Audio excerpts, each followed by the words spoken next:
La idea de la charla es contarle un poquito desde nuestra experiencia lo que fue el proceso de emprender con nanotecnología, de emprender en el mundo de la salud. La idea es llevarlo desde lo chiquitito que es lo nano hasta lo sistémico que es construir esto. Cada uno irá abordando un tema distinto en lo que sabe o que le gusta, así que nos iremos pasando la posta entre Ali y Nacho. Voy a arrancar a contarle un poquito de contexto para los que no saben lo que hacemos. Le voy a explicar un poquito por qué hacemos lo que hacemos.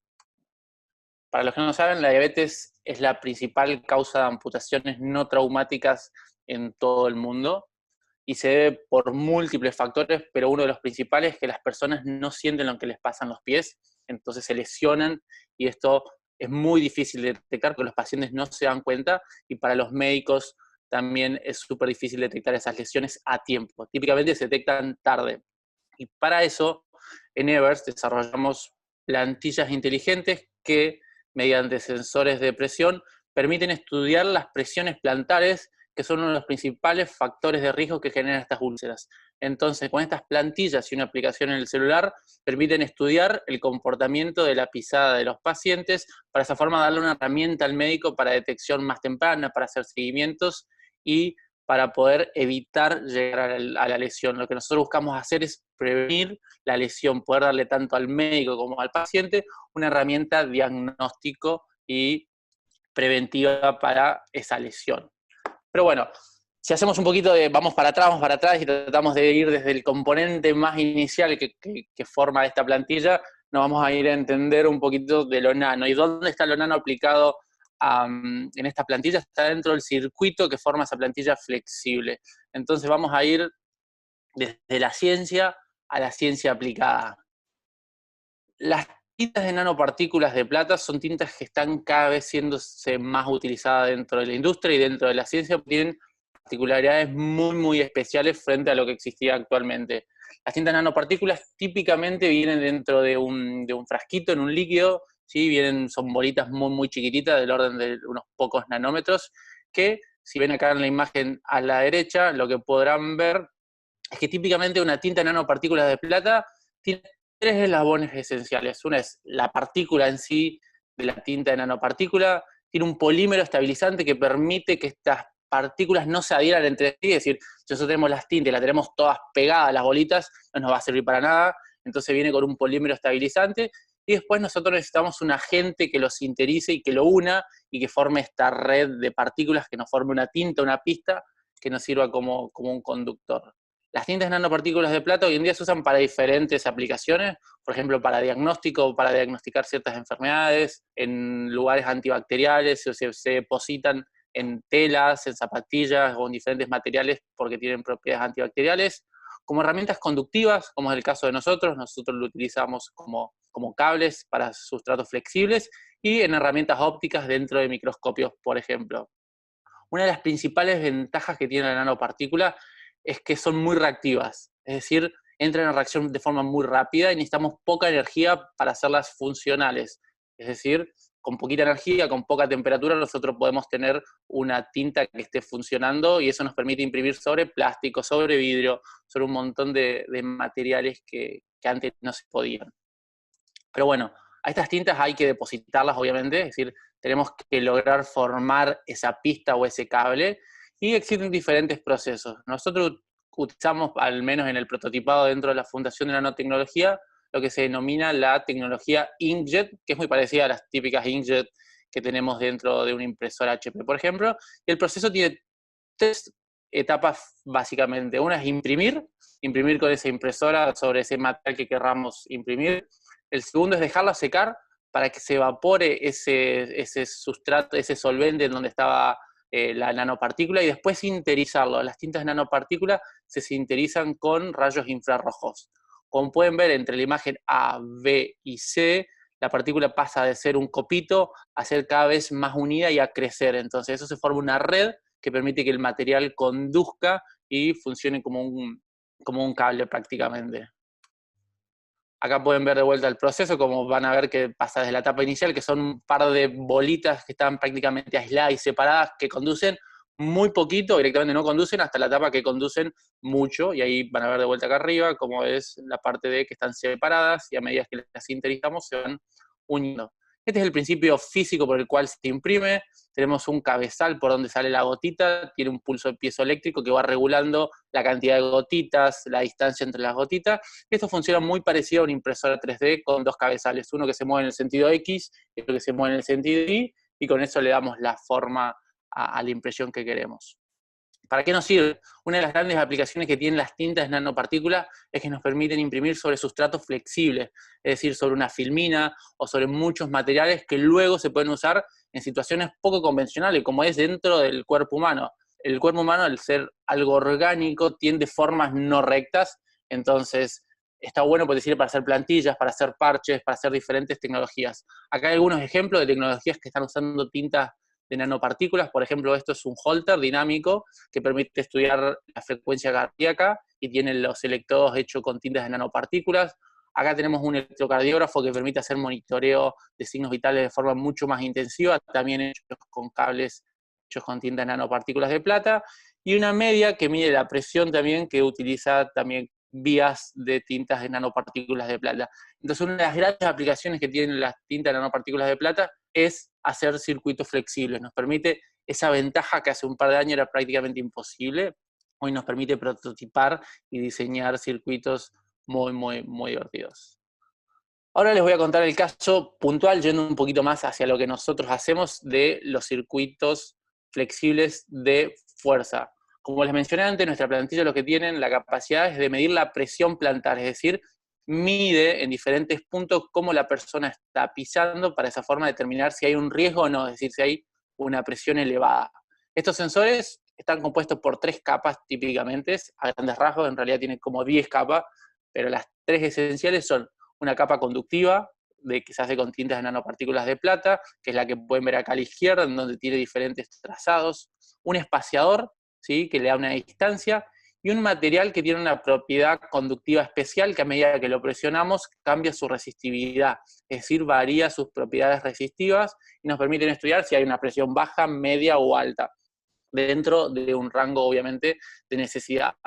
Este sensor tiene un montón de parámetros que hay que ajustar la cantidad de pistas, el ancho de capa, la altura de la capa, cuántas linitas tiene, qué presión finalmente necesita medir, porque no es lo mismo medir un gramo que medir 1 kilo, que medir 100 kilos, entonces es necesario jugar con todos esos parámetros y para eso este tipo de tecnologías son muy buenas porque te permiten iterar muchas veces, te permite prototipar, te permite validar, te permite ensayar de forma muy rápida, que antes era súper difícil porque tenías que mandarlo a la industria, en donde la tecnología es muy lenta, en donde es caro. Entonces con esta tecnología te permite esa iteración muy rápida y muy eficiente. Pero bueno, una vez que uno termina con el sensor y que tiene el sensor que le gusta, viene una etapa por ahí un poco más divertida, quizás depende de qué les gusta, pero una vez que tenemos el sensor listo, que funciona, que cumple con los requisitos que nosotros necesitamos encontrarle una aplicación, necesitamos saber para qué se va a usar, necesitamos construir el objeto final para el que se va a utilizar.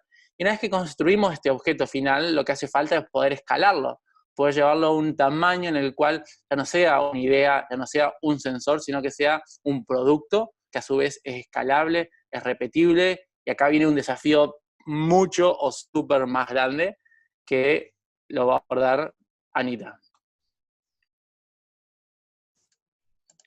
Bueno, ahí denme un cachito que voy a compartir pantalla. Ahí deben estar viendo mi pantalla.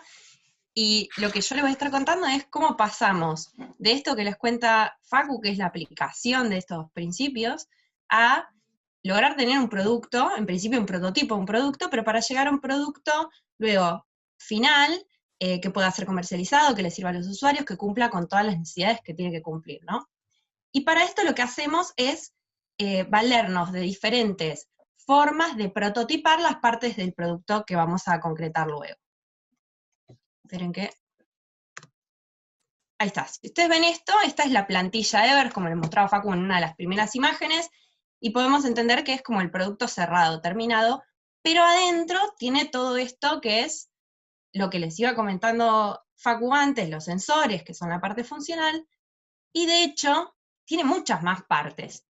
Por un lado, como veíamos, los sensores, que no son sensores individuales, sino que son circuitos enteros.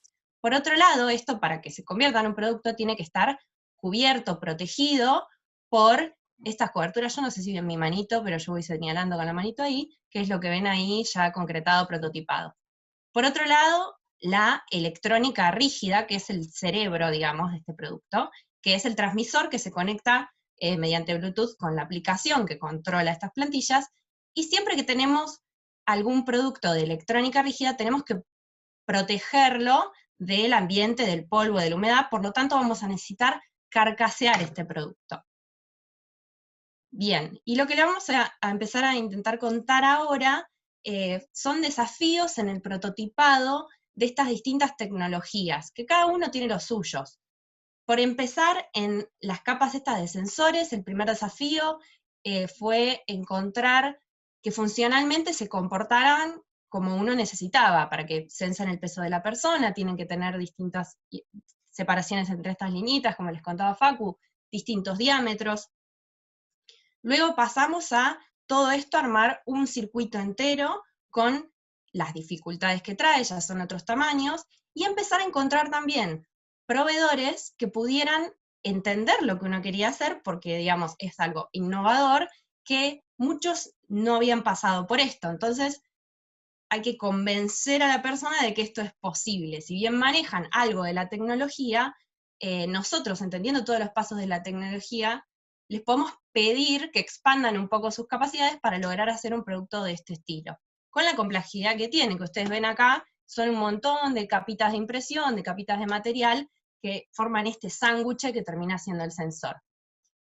Y por otro lado, otra de las cosas que se prototipan, van a ver en estas primeras imágenes, que la plantilla originalmente era un plástico todo entero, pero para poder convertirse en una tecnología más usable y más acorde al pie, teniendo en cuenta que el cuerpo es curvo y se mueve de formas raras, van a ver acá a la derecha, en esta otra imagen, que tuvimos que ir prototipando distintas formas de recortes que tenía que tener esta plantilla, que gracias a el corte láser, en este caso, las pudimos iterar rápidamente, hacer varias pruebas y entender de qué manera era mejor plantear ese recorte para que la plantilla se fuera amoldando al pie cuando uno va caminando, ¿no? Bien, esto por la parte de los sensores, pero como vimos, el producto tiene muchas más partes. Por otro lado, la cobertura, y acá el desafío primero fue el mundo, llamémosle textil, de materiales blandos, de materiales tipo film, es súper, súper vasto. Entonces tuvimos que hacer todo un proceso de conocer proveedores, materiales, distintas características que tiene cada uno de estos, y si bien nosotros conocíamos con qué tenía que cumplir, primero teníamos que encontrar esos materiales, asesorarnos un montón, y después recolectar un montón de cantidad de muestras para poder hacerle testeos en laboratorio, que van a ver acá, muy rudimentariamente a veces, pero, qué sé yo, teníamos que testear que se pudieran limpiar, teníamos que testear que fueran impermeables, que fueran cortables, que fueran adhesivables. Si ven acá a la derecha, también lo que tuvimos que testear fue, bueno, con qué método podemos producir el recorte de estas piezas para que tengan la calidad que uno necesita. Entonces ahí implementamos corte láser. Son todas tecnologías de fabricación digital que nos permiten, a partir de un archivo que generamos, iterar rápidamente de esa forma. Inclusive nosotros laboramos con distintos talles, así que tenemos que prototipar cada talle, si se puede grabar, no se puede grabar y demás. Bien, eso, como decíamos, es la segunda parte, pero todavía tenemos el desafío de prototipar la electrónica de este producto. En este caso, la electrónica para nosotros es súper, súper importante porque, como les decía antes, es el cerebro, el corazón, ¿no? Entonces tenemos que tener como mucho control. Se podría pensar que todas las fases del prototipado de la electrónica están como muy desarrolladas en la industria, pero de hecho hay que tener muchísimo control sobre esta parte porque es realmente importante en el producto final. Y además el desafío también consta de encontrar los componentes en distintas partes del mundo e ir unificándolos. Por ejemplo, hay componentes que vienen de Estados Unidos, que se tienen que cruzar con una placa que se hace en China, que es esto lo que ven acá, que después un proveedor lo agarra y une todo para terminar convirtiéndose en esto que era el diseño inicial. Bien, pero como decíamos, siempre que uno tiene un producto de electrónica, tiene que protegerlo. Y acá viene por ahí la parte que más me divierte a mí, porque soy diseñadora industrial, pero hay que carcasear todo esto y hay que darle una forma y una forma de protegerlo. Y para eso hay distintas instancias en el prototipado de un producto. Todos por ahí tenemos en mente lo que es la impresión 3D, cuando yo tengo que hacer un producto de plástico habitualmente, que quiero que a fin de cuentas termine en producción haciéndose con inyección de plástico, tengo que empezar a definir una forma, un tamaño, un espesor y distintas cosas. Pero originalmente nosotros, si se fijan arriba, esto es como una progresión de cómo fuimos llegando a la forma que tiene que tener. Uno se va valiendo de distintos recursos. Al principio podemos empezar por prototipos sucios, que esta parte nunca tiene mucha fama, todos tenemos en mente la impresión 3D por ahí, pero empieza mucho antes, empieza en papel, empieza en un sketch, pasa a un prototipo sucio que habitualmente se hace con materiales de los que disponemos fácilmente, un cartón, cinta adhesiva, un clip de acá de librería, que nos permite por ahí definir tamaños, posiciones, usabilidad, que es muy importante en estos productos porque una persona va a interactuar con ellos, y cuando más o menos tenemos una configuración que nos parece que responde a las necesidades, recién ahí pasar a algún modelado que nos permite hacer una impresión 3D. En este caso, gracias a que en FAN disponemos de distintas tecnologías, pudimos hacer estas primeras aproximaciones en impresión 3D del tipo FDM, que es depósito de filamento, plástico que se va adhiriendo entre sí, y la característica que tiene este tipo de tecnología es que rápidamente me deja concretar un producto, pero no es muy precisa en cuanto a las terminaciones. Cuando ya pudimos ir definiendo la manera en la que queríamos que se vincule con el zapato, por ejemplo, pudimos generar un modelado más final de cómo queríamos que fuera ese ganchito, y poder producirlo con otra tecnología de la que disponemos, que es la impresión 3D de resina. Esto nos acerca un poco más a cómo va a ser el producto final, se comporta un poco más como el plástico real con el que se va a hacer este producto, y además tiene la ventaja, además de esto de la terminación, de que esto es resina curada con luz UV, y el tiempo de la impresión depende de la altura de la pieza. No depende de la cantidad de piezas que yo ponga en la impresora, con lo cual puedo aprovechar al máximo esta tecnología para generar un montón de piecitas. Me lleva lo mismo hacer una pieza que todas las que entren, y nos deja llegar a tener como preseries, ¿no? Una primera cantidad de productos significativa, 20, 30, no son muchas, no nos vamos en escala a una producción alta en la que necesitemos matricería ni infraestructura muy grande, pero nos deja tener unas cuantas. ¿Para qué? Porque ¿para qué estamos haciendo todos estos prototipados? Para poder probar.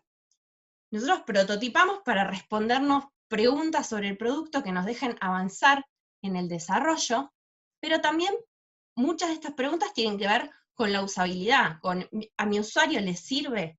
Nosotros todo el tiempo estamos intentando responder a que los sensores funcionen bien, para que sensen bien, para que puedan diagnosticar bien, y para esto una de las partes muy importantes es que este producto de hardware, los que van a ser usuarios del producto, lo puedan usar, tocar, opinar sobre qué necesitan que el producto cumpla, para que nosotros podamos volver al desarrollo con todo este feedback y poder adecuar el producto en siguientes iteraciones, volver a pasar por la etapa de prototipo sucio, volver a pasar por la etapa de prototipado en 3D, para volver a pasar a llegar hasta una, imagínense, nueva carcasa, una nueva cobertura, que cumpla con todo esto que los usuarios nos piden que el producto cumpla. Y una última cosita sobre prototipado que también queríamos comunicarles, porque de hecho nos está pasando ahora, y es un valor muy, muy grande de poder concretar un producto físico, es muchas veces el prototipado también sirve para comunicarse entre los miembros del equipo de desarrollo y con los proveedores. En este caso, esto es súper reciente, hace una semana, 2 semanas, ya estábamos en cuarentena, tenemos que hacer una nueva iteración sobre el producto, y es súper difícil comunicarse a veces sobre algo físico cuando no lo tenemos. Entonces, podemos usar recursos súper sencillos como el tallado de polifán, que es una especie de poliestireno expandido muy, muy prensado, para poder entre nosotros opinar sobre distintas variantes del producto, testearlas, verificar tamaños, formas, e inclusive comunicarnos con los proveedores que van a ser las partes internas de esto, para que entiendan por qué les estamos pidiendo lo que les estamos pidiendo. Y por último, que no estaba por ahí en la imagen inicial, pero es recontra importante cuando uno hace un producto de hardware que va a llegar al usuario, es el packaging o empaque. ¿Cómo le llega esto a la persona? Y en esto es muy importante primero pensar en el packaging, ¿para qué se va a usar? Hay packaging que sirven para solo envío, hay packaging que son descartables, hay otros que tienen que ver con la posición del producto en una góndola. En nuestro caso, el packaging tenía que cumplir con la función de contener el producto, protegerlo, y servirle a la persona para poder volverlo a guardar ahí, además de que le llegue en condiciones. Entonces, lo mismo, de la misma manera que lo anterior, volvimos a pasar por un proceso, si ustedes ven a la izquierda, de un prototipado dentro del laboratorio para verificar tamaños, después interactuamos con proveedores que nos permitieron definir detalles en la terminación de ese producto, después digitalizamos todo esto, tanto para la parte de la impresión de la caja como para este inserto que va a contener el producto, y por último pudimos hacer unos primeros prototipos de este packaging. Y una cosa súper importante a destacar acá es que el packaging es algo que habitualmente solo ve el cliente, o sea, quien compra verdaderamente este producto. Por lo tanto, es una parte súper importante de comunicación con esta persona que otros no tienen. Los que ven el producto a través de redes sociales, de la web, no se van a encontrar por ahí con el detalle de esta parte interna. Entonces nosotros creímos que era súper importante poder darle un mimo de alguna forma a esta persona, y si se fijan, tenemos ahí una frase, digamos, pensada para de alguna forma agradecer a este cliente. Bueno, creo que ahí terminamos con esta parte y va a seguir contándoles Nacho. Hasta acá, digamos, Facu y Anita contaron un poco la parte más divertida del proyecto. A mí me toca contarles la parte más aburrida, si se quiere, que es justamente esta complejidad que implica llevar de un prototipo a una empresa, ¿no? Hasta ahora vimos todas soluciones técnicas que responden a un problema, pero para que esto impacte realmente en una solución e impacte en la realidad, hace falta generar una empresa. Acá les traje una definición de lo que es una empresa para la Real Academia Española. La primera tiene que ver más con la acción, que entra en una dificultad o una ejecución que requiere decisión y esfuerzo, por supuesto. Pero la segunda, que es la más usada normalmente, es una unidad de organización que puede tener cualquier actividad, pero que básicamente tiene un fin lucrativo, ¿no? Y esto no es menor, porque todo esto en algún punto tiene que tener sentido si es lucrativo. Pero nosotros, si bien obviamente somos una empresa a nivel formal, claramente nos identificamos más con una startup. ¿Y cuál es la diferencia, digamos, entre una startup y una empresa? Básicamente que la startup, y acá traigo una definición de Eric Rice, que es un autor muy conocido del libro Lean Startup. Básicamente, para Rice y para muchos otros autores, la gran diferencia es que una startup se crea en condiciones de extrema incertidumbre. Y eso es lo que le diferencia a una empresa normal. Una empresa como Coca-Cola o Nestlé o la que se quieran imaginar, es una empresa que ya tiene muy definido cuál es su cliente, cuál es su producto, cuál es el problema que resuelve, mientras que una startup está todavía en pleno proceso de descubrimiento. Y la complejidad que implica una empresa, una organización de este tipo, va mucho más allá, y un poco el objetivo también de esta charla es tratar de transmitirle cómo se va complejizando cada vez más el desarrollo de una solución que impacte en un problema. Hasta ahora todo lo que vimos está muy relacionado con lo que tiene que ver con R&D, con el desarrollo de esa solución, Pero claramente ese desarrollo, si nosotros lo queremos llevar a una escala, necesitamos producción, necesitamos producirlo, necesitamos proveedores que tengan esas capacidades de producción, necesitamos afinar los procesos de producción con ellos, necesitamos un proceso de logística, y cuando hablamos de logística, tanto logística de abastecimiento, la compra de insumos para la producción, como también la logística de supply chain para el delivery de todos esos productos terminados. Pero claramente esa logística no tiene sentido si no tenemos quién va a ser nuestro cliente, si no podemos llegar a él, si nuestro cliente no nos conoce. Para eso están todas las acciones de marketing, que pueden ir desde acciones de difusión o acciones de sensibilización y concientización. Necesitamos también todo el aspecto comercial, porque atrás de eso va a haber un cliente al cual va a haber que fijarle condiciones, va a haber que fijarle precios, va a haber que tener un esquema también de postventa para poder, obviamente, dar solución a aquellos productos que tengan fallas o que no cumplan con las expectativas del cliente. Necesitamos también, obviamente, finanzas.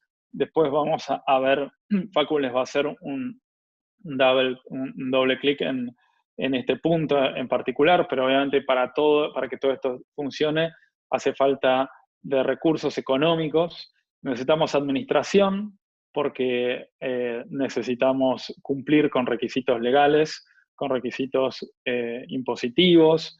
Nosotros, por ejemplo, para que sea una idea, tenemos una sociedad en Argentina, una SAS, pero también tenemos una sociedad en Chile que tuvimos que crear por un concurso que después Facu les va a comentar más. Y todo eso requiere, digamos, de mucho esfuerzo y mucha coordinación.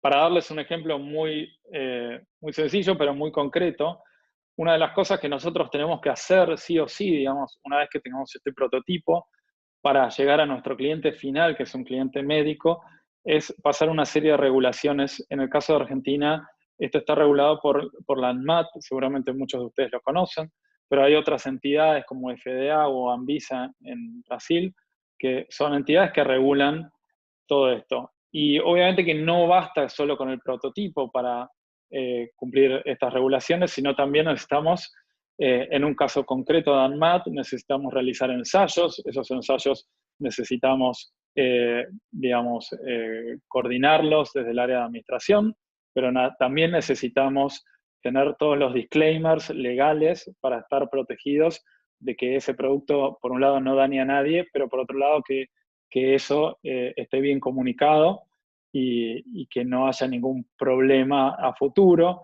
Obviamente necesitamos hacer producción para mandar a hacer esos ensayos y toda la logística que implica toda esa parte de ensayos también.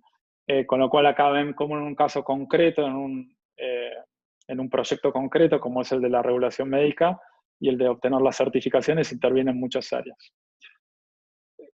Finalmente, para terminar este tema de la empresa, acá destacamos 3 factores que nosotros creemos que son claves a la hora de generar un proyecto de estas características. El primero es el problema, y esto siempre hacemos mucho hincapié. O sea, creo que los proyectos que llegan a buen puerto es aquellos proyectos que se enamoran más del problema que la solución.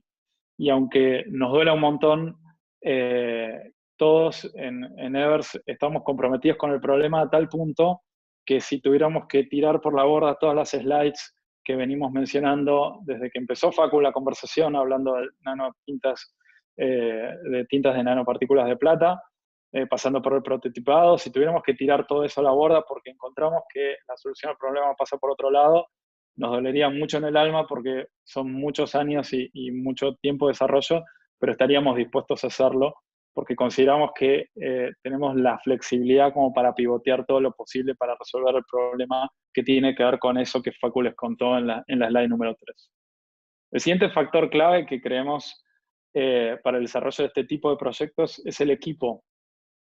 Básicamente, hoy somos un equipo de 6 personas. Acá en la foto pueden ver 5 de ellas. Bueno, Facu y Anita que están dando la presentación, pero también están Xi, que se ocupa de toda la parte administrativa bastante transversal a la organización. Iván, que es nuestro técnico electrónico y resuelve problemas básicamente de del prototipado de la electrónica. Y también la tenemos a Gaby, que es nuestra médica en el equipo, y bueno, ella es un poco la que hace de esta interfase con el cliente. Pero básicamente lo importante acá de destacar es que el equipo va más allá de sus funciones estrictamente asumidas.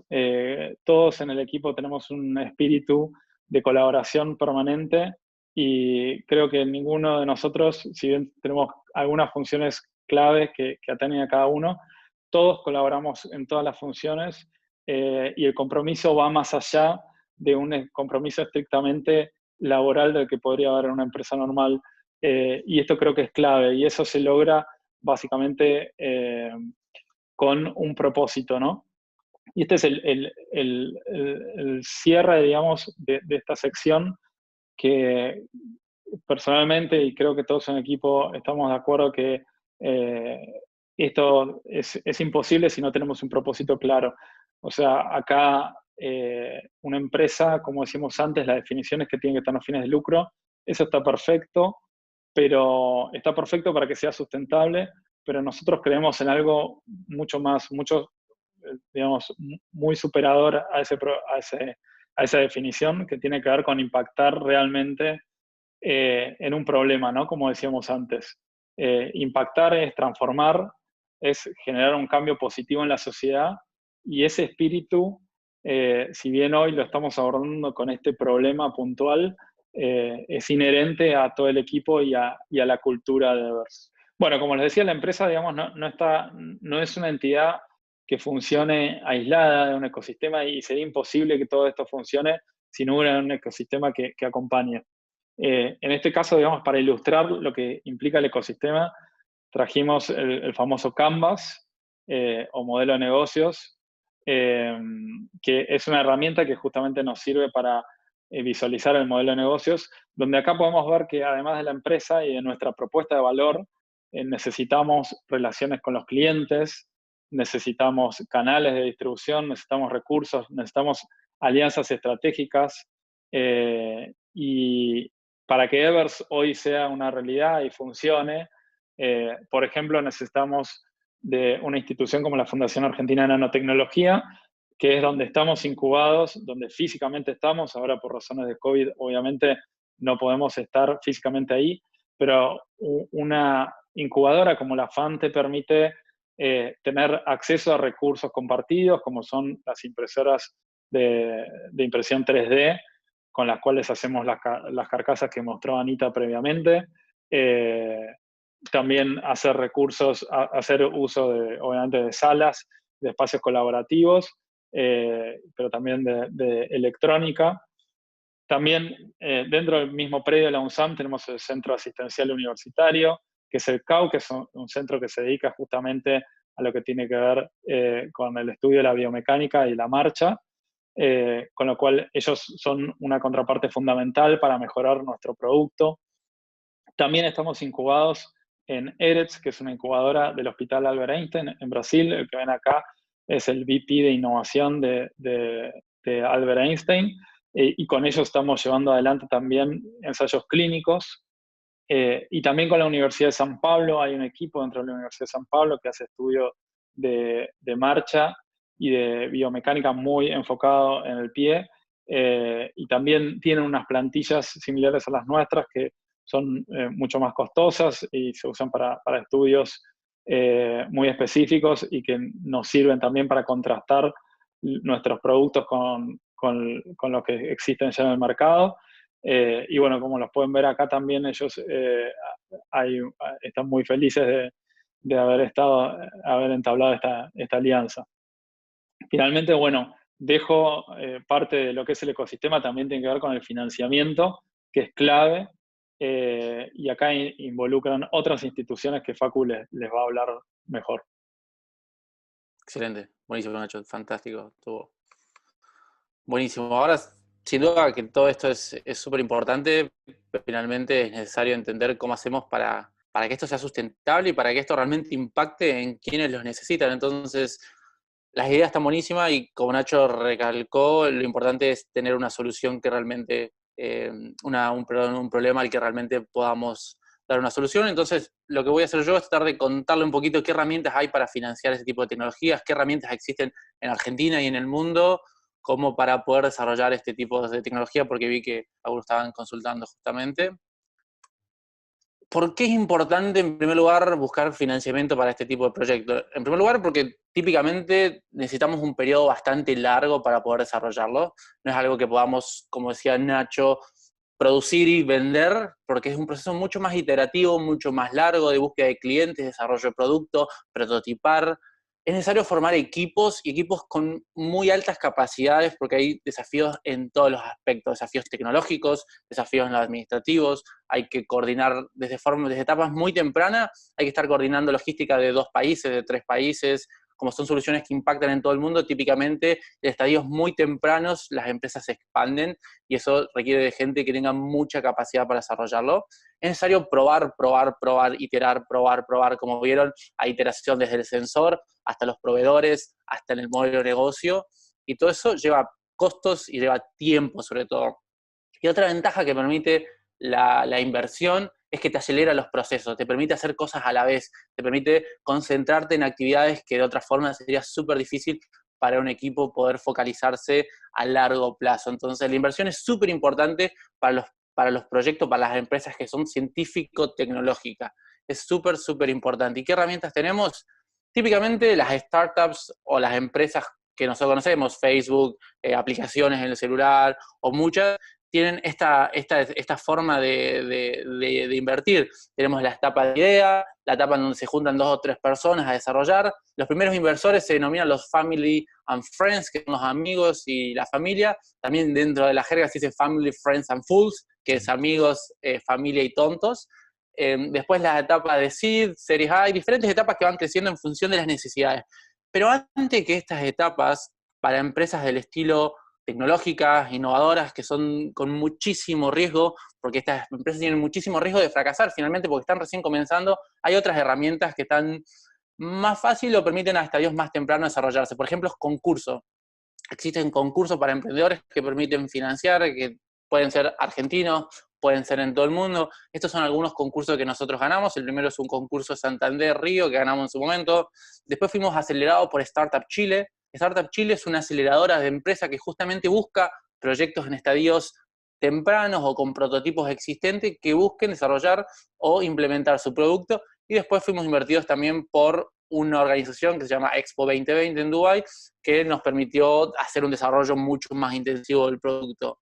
¿Qué es lo que voy? Existen diferentes herramientas, existen un montón dentro del ecosistema, como decía Nacho, que van desde concursos, subsidios y aceleradoras. Esos son los 3 pilares que cualquier proyecto debería buscar para poder financiarse. Cada uno va a financiar diferentes estadios de proyecto. Entonces ahora lo que voy a hacer, les voy a contar un poquito de los 2 tipos de financiamientos que existen para financiar ese tipo de proyecto. A grandes rasgos son públicos y privados, y cada uno va a tener necesidades o va a esperar contraparte. Por ejemplo, si nos basamos en los públicos, típicamente, en casos generales, van a invertir en proyectos que están en estadios tempranos, que tengan una idea, que sean un prototipo muy básico, porque lo que buscan es desarrollar el ecosistema o buscan desarrollar la industria de su país. ¿Qué tiene de malo? Que generalmente son más lentos, son más burocráticos, te piden más requisitos, menos requisitos en el punto económico, pero más requisitos de papel. No tienen exigencias monetarias, es decir, no te exigen que des una contrapartida, que les devuelvas plata, pero sí tienen exigencias no monetarias. ¿Qué es esto? Que, por ejemplo, si vas a Startup Chile, te van a pedir que te establezcas en el país, que generes trabajo, que desarrolles una empresa ahí, que busques realmente cultivar tu empresa en el país. Entonces, esa es la exigencia que tienen estos organismos en Dubái, en Brasil, en Estados Unidos, en Chile, en Argentina. Y los financiamientos generalmente rondan los $10.000, $50.000, hasta $250.000 típicamente. Hay casos en donde hay más, pero no son los típicos. Ahora, si nos vamos a organismos privados, financian todos los estadios, financian desde ideas hasta empresas multimillonarias. Pero, ¿cuál es el principal problema? Es que te exigen una contrapartida monetaria y te van a exigir control de tu empresa, es decir, te van a comprar una partecita de tu empresa a cambio de la inversión que te des.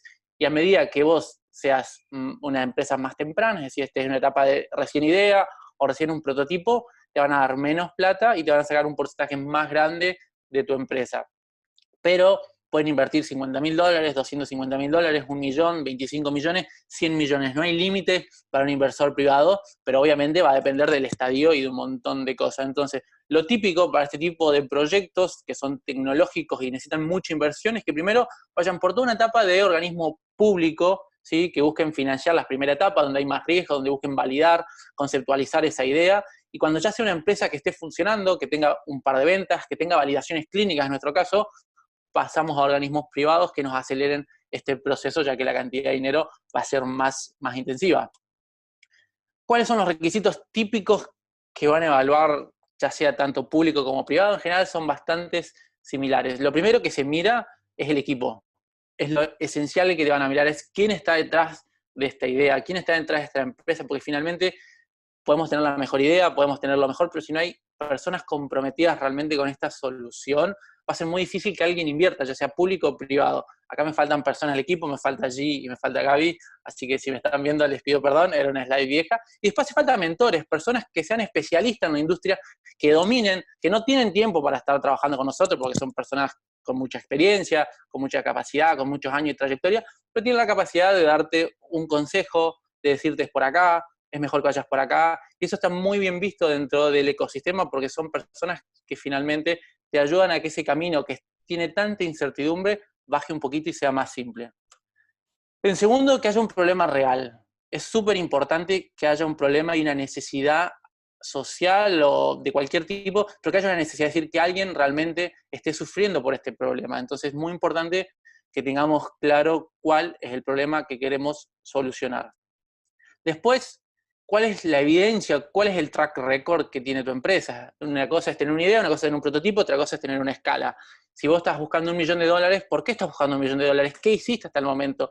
¿Quién te invirtió? ¿Te invirtieron? No. Entonces, es súper importante correlacionar el estadio con la inversión que se está buscando. Y eso se va haciendo mediante evidencia, mediante participación en lugares, mostrando qué es lo que hicimos hasta el momento. Entonces, es lo que se denomina el track record que tenga la empresa. Es súper, súper importante que tenga sentido cuánta plata vamos a buscar con lo que hicimos hasta el momento.